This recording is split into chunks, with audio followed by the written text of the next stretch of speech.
Bonjour Thierry Véville. Bonjour. Vous êtes directeur de recherche INRIA dans l'équipe Cortex. Oui, tout à fait. Et j'aide aussi au niveau national à la médiation scientifique.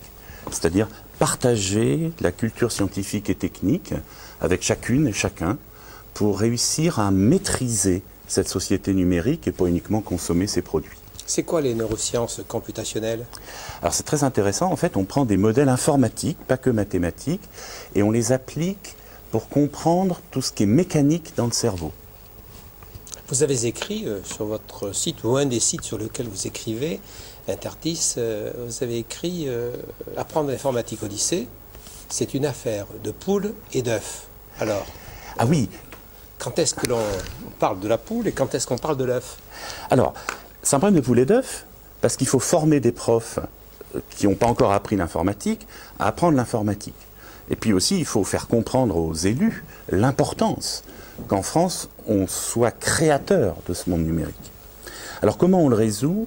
Eh bien, on l'a fait pour l'enseignement en terminale S de spécialité informatique et sciences du numérique.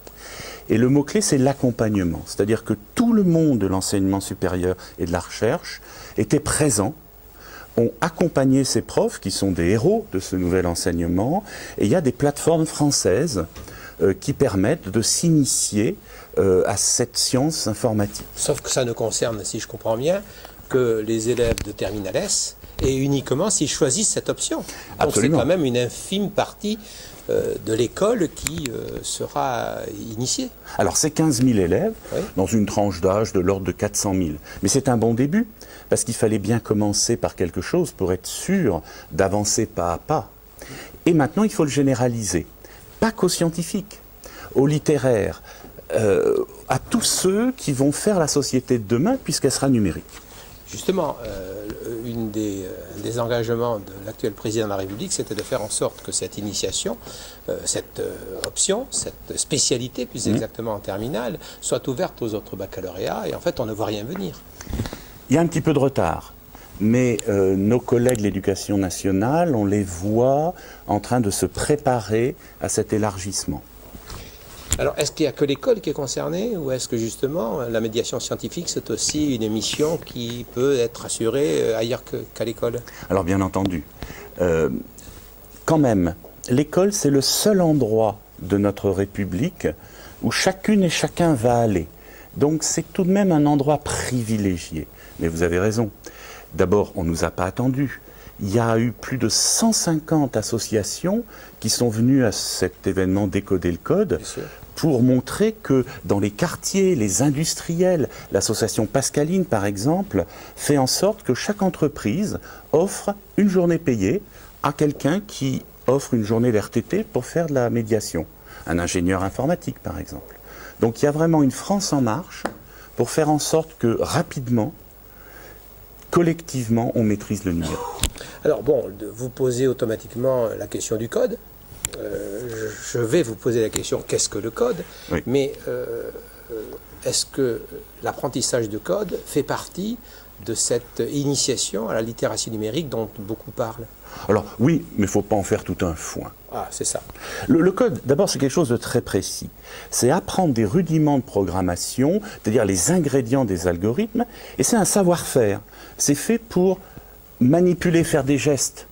Et donc, on programme son petit lutin qui fait des choses, on se rend confiant par rapport à l'outil numérique, parce que ça y est, on crée son propre jeu vidéo. On ne fait pas qu'y jouer, comme disait Obama dans son allocution. Et puis c'est tout. Parce qu'on ne va pas tous se transformer en programmeurs. C'est un levier qui va permettre de partager le reste. Les sciences mathématiques, informatiques, mais aussi les sciences humaines qui ont fait le numérique. En d'autres termes, apprendre à coder, ce n'est pas faire des mathématiques très tôt. Ou une forme de mathématiques très tôt. Alors, c'est une forme ce que d'aucuns craindraient. On nous dit, attention, coder, c'est peut-être encore l'affaire des mathématiciens qui veulent pénétrer un peu plus le monde de l'école. Et sélectionner par le code, ça sera une façon de sélectionner un peu plus par les mathématiques. Ça fait plusieurs questions.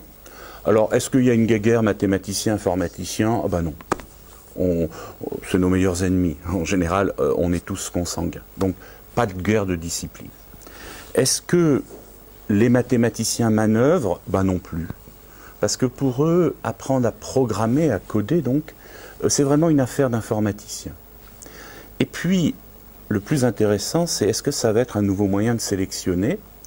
Alors j'ai envie de faire une réponse contradictoire. D'un côté, j'ai envie de dire, ouais, tant mieux, parce que moi je travaille avec des éducateurs de rue dans les quartiers, tant mieux, parce que comme Saint-Plot à Montreuil, c'est une nouvelle chance offerte à quelqu'un qui n'a pas réussi par les maths, il a une nouvelle forme d'abstraction, pour élever son esprit.